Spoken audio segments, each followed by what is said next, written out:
ძალიან დიდი მადლობა ბატონო ირაკლი, რომ გამონახეთ დრო და მონაწილეობთ ჩვენს გადაცემაში. მინდა საუბარი დავიწყოთ მიხეილ ყაველაშვილის მიერ გავრცელებული ფოტოთი. ამერიკის შეერთებულ შტატებთან სტრატეგიული პარტნიორობის განახლება, როგორც ვიცით, ხელისუფლების ამოცანაა. როგორ შეიძლება საერთო ჯამში შეფასდეს წლევანდელ ასამბლეაზე მიხეილ ყაველაშვილის გამოსვლა, მის სიტყვას ბევრი სპეკულაცია მოყვა, ექნება თუ არა ამ კომუნიკაციას რაიმე გავლენა საგარეო მიმართულებით ჩვენი ქვეყნის პოზიციებზე. მოგესალმებით, მივესალმებით ტელემაყურებლებს, რაც შეეხება პრეზიდენტის გაეროში მე-80 სესიაზე გამოსვლას, ვინც უყურა 10 წუთიანი გამოსვლა აქვს დაახლოებით პრეზიდენტს იქ ცალსახად და მკაფიოდ აღნიშნა ბევრ კონკრეტული საკითხები, რომელზეც ისაუბრა ჩვენმა პრეზიდენტმა, ერთხელ კიდევ შეახსენა მსოფლიოს, რომ ჩვენ ვართ დამოუკიდებელი ქვეყანა, ჩვენ ვართ სუვერენული ქვეყანა და არ აქვს არსებითი მნიშვნელობა ის იქნება რუსეთი თუ დანარჩენი, ესე ვთქვათ, მსოფლიო, რომ უნდა წეს ჩვენ სუვერენიტეტს, ჩვენ ადაც წეს ჩვენს ქვეყანას და ქართველ ერს პატივი და ვერ მივიღებთ ვერცერთ შემთხვევაში კარნახს გარე ძალების ჩარევას ჩვენ შიდა პოლიტიკაში და ეს ერთხელ კიდევ აღნიშნა ჩვენმა პრეზიდენტმა გაეროს მე-80 ასამბლეაზე. რაც შეეხება სხვა გზავნილებს შეეხო უკრაინა რუსეთს შორის ომს და აქაც კიდევ ერთხელ მკაფიოდ აღნიშნა, რომ ჩვენ ქართული ოცნება ვართ ვალდებულები და ჩვენ ამ დაპირებას ბოლომდე შევასრულებთ, რომ ჩვენ მაქსიმალურად უნდა გავაკეთოთ, რომ ჩვენ ქვეყანაში იყოს მშვიდობა, ჩვენ უნდა ავარიდოთ ჩვენს ქვეყანას ომი და ყველანაირი გარე ჩარევები, რომელიც მცდელობას დანარჩენ პერიოდში ვისაუბრებთ, ეხლა რომელიც მცდელობაც არის, ასე ვთქვათ, გარე ძალებიდან უნდა იყოს აღმოფხრილი. და ამაზე არაერთხელ ვისაუბრეთ კიდევ ჩვენ არაერთხელ ეთერში და ესე ვთქვათ გამოსვლებში. რაც შეეხება ზოგადად ჩვენს პრეზიდენტთან ურთიერთობას და სამომავლო ამერიკის შეერთებულ შტატებთან ურთიერთობას, მოგეხსენებათ, რომ ქონდა შეხვედრა ბატონ პრეზიდენტს ჩვენსას მიხეილ ყაველაშვილს ბატონ ტრამპთან და ერთხელ კიდევ გადასცა გზავნილი ქართველი ხალხის და ქართველი ხალხის და ჩვენი ხელისუფლების, რომ ჩვენ ვართ მზად ურთიერთობის გადატვირთვისთვის, ჩვენ ვართ მზად ახალი ურთიერთობის დაწყებისთვის, იმპულსები არის, მოლოდინები კარგი არის, ვნახოთ, ველოდებით, ეხლა ჯერი არის ამერიკის შეერთებული შტატების პოლიტიკის, იმ პრეზიდენტის და მათ მიერ, ესე ვთქვათ, განხორციელებული პოლიტიკა, რომელიც თანხმედრაში არის თავიდან ბოლომდე ქართული ოცნების მიერ გატარებული პოლიტიკასთან, რიტორიკაც და ნებისმიერი ესე ვთქვათ, გადაწყვეტილება, რასაც ჩვენ ღებულობთ, ეს იქნება ოჯახური ღირებულებები, ჩვენი ტრადიციები თუ ასე შემდეგ, თავიდან ბოლომდე თანხმედრაში არის ამერიკის შეერთებული შტატების მიერ გატარებული პოლიტიკასთან. მოქმედებაში როდიდან გადავა ოფიციალური ვაშინგტონი ამ მიმართულებით?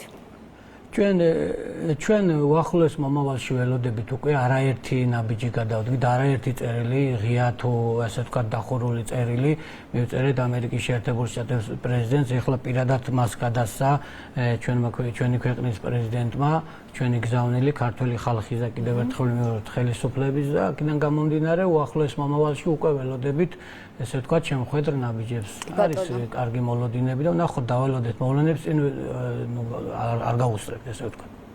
გასაგებია. მოკლედ, სავარაუდოდ გადატვირთვის პოლიტიკა ევროპასთან ჯერ არ გამოვა. როგორ ფიქრობთ, აი საფრანგეთის პარლამენტში მომზადებული კანონპროექტი რას ემსახურება? ეს არის ისევ ხელის გადაგრეხვის და შანტაჟის პოლიტიკის გაგრძელება თუ მაგალითად ოპოზიციისთვის მუხტის აწევის მცდელობა? ზოგადად ევროპულ ბიუროკრატიას ახასიათებს წინასაარჩევნოდ მსგავსი რაღაც რეზოლუციების, აბსურდული რაღაცა წერილების, ესე ვთქვათ, შეთხზა.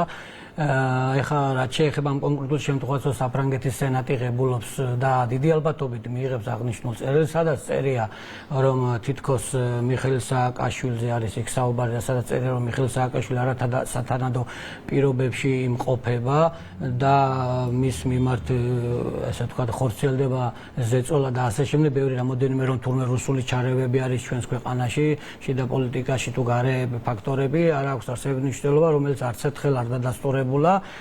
ამ რეზოლუციის მიღების შინაარსი თავიდან ბოლომდე ემსახურება და ზოგადად ინიციატივა ამ რეზოლუციის ესე ვთქვათ დაინიცირება ემსახურება ამ საარჩევნო პროცესს, ემსახურება 4 ოქტომბრის დაანონსებულ ესე ვთქვათ აქციას, რომ მეტი მუხტი შეიტანონ, მეტი დაძაბულობა შეიტანონ, მაქსიმალურად მეტი ადამიანი გამოვიდეს გარეთ. აქედან გამომდინარე, ხა აღნიშნული რეზოლუციები, რომლებიც ბოლო პერიოდში ღებულობს ევროსაბჭო, ევროპარლამენტი თუ არ აქვს მნიშვნელობა საფრანგეთის სენატი, აღნიშნული რეზოლუციები ჩვენთვის არის ფარატინა გახალდი. ხაზგასმით მსგავსი აღნიშნული რეზოლუციები არის ჩვენთვის ფარატინა გახალდი.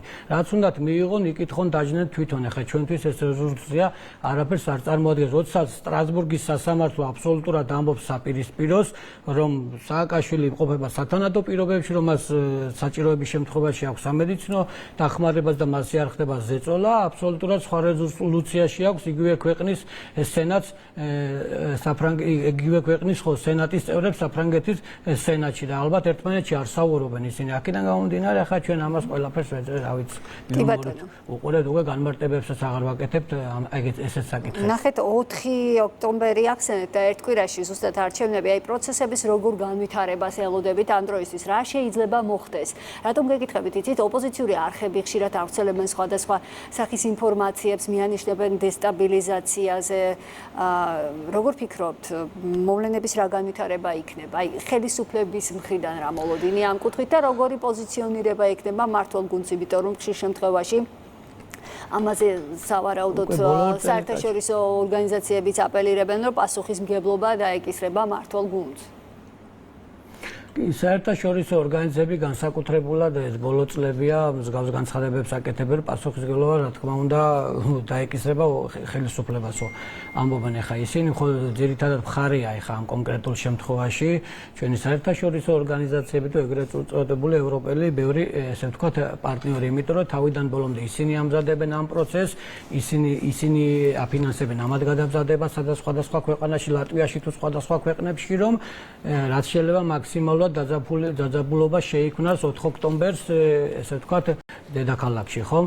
ახლა რაც შეეხება თვითონ ოპოზიციურ პარტიებს, არ აქვს მაგათ ახლა არსებითი მნიშვნელობა, რამდენი ადამიანი გამოვა იქ, ახლა 5000 გამოვა, 10000 თუ 20000 კაცი გამოსულა, არაერთი აქცია გაუკეთებიათ, მე წასულან ისევ სახლში, არაერთი რევოლუციური სცენარი გვინახავს, მაგათი განუხორციელებელი, შესაბამისად ესე იქნება ახლა ამ შემთხვევაში აბსოლუტურად სხვა სიტუაცია, სხვა სურათი არ იქნება. ერთი ის იქნება უკეთესი, რომ ჩვენ მეტად მობილიზებულები შევხვდებით ამ კონკრეტულ შემთხვევას, რომ მაქსიმალურად ექსესები თავიდან ავირიდოთ. ეხლა ამ ზოგადად ჩვენს ოპოზიციას სახე დაკარგოს ოპოზიციას უпростоრად ჩვენს ქვეყნის მტრებს სხვა არ შეუძლიათ ამათ, ანუ ამათ არ შეუძლიათ მშვიდგარემოში არჩევნებში მონაწილეობა, არ შეუძლიათ, რა ვიცი, კონსტრუქციულად ხელისუფლებასთან საუბარი. ამათ სხვა შანსი არ აქვს. ერთადერთი დარჩენიათ ქუჩაში გამოსვლა და იქ მაქსიმალურად ცხელი კერები შექმნა, რომ მეტი დაძაბულობა და მეტი დესტაბილიზაცია შემოიტანონ ქვეყანაში. ამ შემთხვევაში ესენი უშანსოები იქნებიან და ნებისმიერი გადატრიალების მცდელობაც კი იქნება დაჟადი კანონის მთელი სიმკაცით. დამთავრდა რევოლუციების ხანა ჩვენს ქვეყანაში და ერთხელ და სამუდამოდ ჩაბარდა წარსული. საქართველოში ხელისუფლება შეიცვლება მხოლოდ არჩევნების გზით. კი ბატონო, ნახეთ ამ შემთხვევაში მინდა გკითხოთ საკონსტიტუციო სასამართლოში ოქტომბერში შესაბამისი სარჩელი და ყველა იმ პარტიის არაკონსტიტუციურად გამოცხადებასთან დაკავშირებით, რომელიც მოიაზრება კოლექტიური ნაცმოძრაობის ქვეშ. ამის შესახებ განცხადება გააკეთა საქართველოს პრემიერ-მინისტრმა ირაკლი ყობახიძემ. აი, რა პოლიტიკურ სურათს მივიღებთ ამ შემთხვევაში, როგორ ფიქრობთ არჩევნების შემდგომ პერიოდში? შეხედეთ აქ როგორ არის, აქ მხოლოდ ეხლა რაც შეეხება კონკრეტულ შეკითხვას, კი ბატონო, ის 6 თვიანი საპარლამენტო საგამოძიებო კომისიამ დაასრულა მუშაობა, ის 6 თვიანი ვადა მაქსიმალურად გამოიყენა. ეხლა სარჩელი, როგორც მე ვიცი, შედის ოქტომბრის საკონსტიტუციო სასამართლოში, მაგრამ აქ მხოლოდ პოლიტიკური პარტიების აკრძალვაზე არ არის საუბარი. აქ არის პოლიტიკური ლიდერების, ვინც ამ საგამოძიებო კომისიაში ფიგურირებს, მათ შორის მიხეილ სააკაშვილი თუ სხვა მინისტრები, რომლებიც ამ საგამოძიებო კომისიის ფარგლებში ფიგურირებენ. აქ მხოლოდ პოლიტიკური პარტიების აქტუალურზე მინდა შეგახსენოთ, რომ არ არის საუბარი. ჩვენ ზოგადად ხელისუფლება ვართ არა მხოლოდ დღევანდელ მდგომარეობაზე პასუხისმგებელი, სამომავლოდ მემკვიდრეობასაც რაც დაუტოვებ ჩვენს ესე ვთქვათ ქვეყნის მოსახლეობას, ხო? ადრე თუ გვიან ჩვენი ხელისუფლებაც შეიცვლება, ხო? ანუ ყოველთვის ვერ ვიქნებით ახლა ქართული ოცნება ხელისუფლებაში, მოვა ის პერიოდი, ის დრო, ის არჩევნები, რომ ჩვენი ხელისუფლება წავიდა, ამიტომ 1 წუთი 1% არ უნდა გქონდეთ შანსი იმ პოლიტიკურ პარტიებს და იმ ლიდერებს უკან დაბრუნების, ვინც ქვეყანა 2012-მდე რა მდგომარეობაშიც იყო, ამაში წვლილი მოიყვანა და ამაში წვლილი ჰქონდათ მიღებული. ეს არის მიხეილ სააკაშვილი და მისი ესე ვთქვათ დამქაშები, რომლებიც 9 წელი მართავდნენ ხელისუფლებას. აქედან გამომდინარე, აქ მხოლოდ პარტიაზე არ არის საუბარი, კიდევ ერთხელ აღვნიშნავ, აქ არის საუბარი იმ პოლიტიკურ ლიდერებზეც, რომლებიც ამ კომისიის დასკვნის ფარგლებში ფიგურირებენ, რომ დღეს შეიძლება არიან ნაციონალური მოძრაობის წევრი, მაგრამ ხოლმე პარტია აკრძალონ ნაციონალური მოძრაობის, ისინი გადავლენ სხვადასხვა ესე ვთქვათ პოლიტიკურ პარტიებში და რეინკარნაციას დააპირებენ საკუთარი თავის. აქედან გამომდინარე საკონსტიტუციო სასამართლოში სარჩელი რო შევა, ესე როგორც ავხსენი, ამ ფორმულირებით შევა და იმედი გვაქვს, რომ დააკმაყოფილებს დანარჩენს ვნახავთ, როგორ იქნება. კი ბატონო, ძალიან დიდი მადლობა ჩვენს ეთერში ირაკლი იჭეიშვილი საუბრობდა ქართული ოცნების წევრი უმრავლესობის წევრი.